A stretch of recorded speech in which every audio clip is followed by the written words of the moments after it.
celebration pre-show and our panel discussion on the evolution of human consciousness. We have Allyson and Alex Gray, Rick Strassman, and Jamie Janover.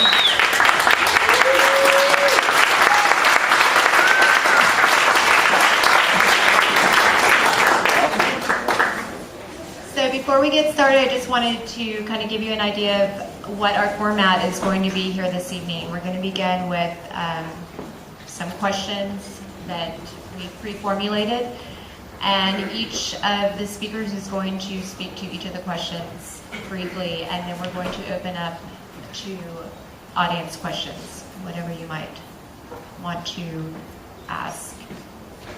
So, to begin with, I'd like to start with a quote from Joseph Campbell and his series on PBS, The Power of Myth.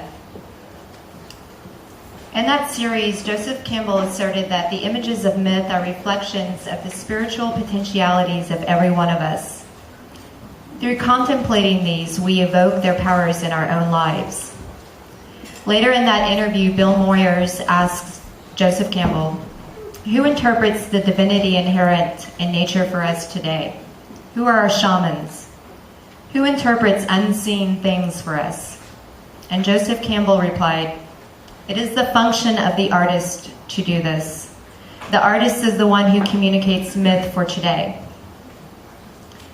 Which is a very powerful statement, and I think one that's very appropriate for our panel here this evening and our topic that we're going to be discussing. So I'd like to begin with just kind of opening it up for a commentary on what connection any of you might see between the role of today's artists and that of the shaman.